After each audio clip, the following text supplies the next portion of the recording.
కామక్రోధ లోభ మోహ మద మాత్సర్య 6 దొంగల్ని వాళ్ళను నివారణ చెయ్యి, వాళ్ళను సంహరించు. నన్ను చాలా బాధ పెడుతున్నాయి, నాకు చంచలం ఎక్కువ అయిపోతున్నది, నేను తినాలా పడుకోవాలా అని బద్ధకం ఎక్కువ అవుతున్నది, అందరి మీద అనుమానంగా ఉంటున్నది, అసలు నేను ఉండటానికే నాకు ఇష్టం లేదు.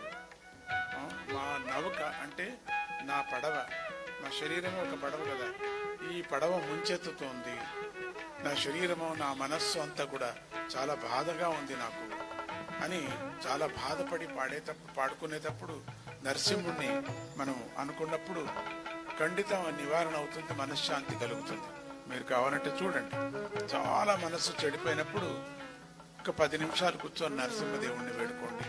నరసింహ పటాన్ని ఉంటే పటం పెట్టుకొని ఒక్క పర్యం చూసి, స్వామి ప్రహ్లాదుని రక్షించినట్టుగా నన్ను కూడా రక్షించు, కామక్రోధులు నన్ను పీడిస్తున్నాయి, నన్ను బాధ పెడుతున్నాయి, నేను ఎంత మంచి సేవ, ఎంత మంచి గురు సేవ చేసినప్పటికీ కూడా నాలో ఉండేటువంటి హర్షడ్వర్గం నన్ను పీడిస్తున్నాయి, ఏం చేసేది, ఇంత సేవ చేసినా కూడా పోలేదే, నాలో ఉండేటువంటి ఈ మమకారం పోలేదే, ఈ పీడ పోలేదే, నన్ను ఉద్ధరించు అని నరసింహుని వేడుకుంటే ఖండితం శాంతి. ఎందుకంటే ఎవరికి వారే యమనా తీరే ప్రపంచంలో, వాళ్ళే కష్టపడాలా, వాళ్ళే పుణ్యం తెచ్చుకోవాలా, వాళ్ళే అందరికీ కూడా అందరూ వారి దారి పట్టుకొని పోవాలా, ఎవరికెవరూ రారు, జ్ఞాపకం పెట్టుకోండి, ఎవరూ రారు.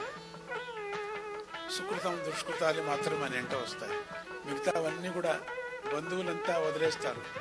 మనం సంగ్రహించినటువంటి పదార్థాలంతా ఇంట్లోనే వదిలేస్తాం, ఒకటి రాదు, సోఫా సెట్ మన చేతిలో రాదు, వాచ్ సెట్ మన చేతిలో రాదు, ఐఫోన్లు మన చేతిలో రావు, టీవీలు మన చేతిలో రావు, అద్భుతమైనటువంటి చీరలు మన చేతిలో రావు, అద్భుతమైనటువంటి గుడ్డలు మన చేతిలో రావు, ఏది రావు, అన్నీ వదిలేస్తున్నాం, మొత్తం ఇల్లు కూడా వదిలేస్తున్నాం.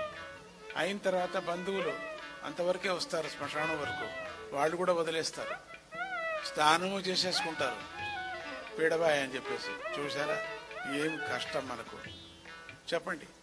వాళ్ళే ఇప్పుడు ఎవరైనా పోతే వాళ్ళ పైనే పడుకొని మనం పడుకుంటాం, ఏడ్చేడ్చి పడుకుంటాం. మన శరీరం మనకు, మన కర్మ మనకు ఉంటుంది. అందుకని ప్రతి ఒక్కరూ కూడా వాళ్ళే మనం చూసుకోవాలా, వాళ్ళ భాగ్యం చూసుకోవాలా. ఎవరు రారు, మంది కూడా కొంచెం చూసుకోవాలి కదా.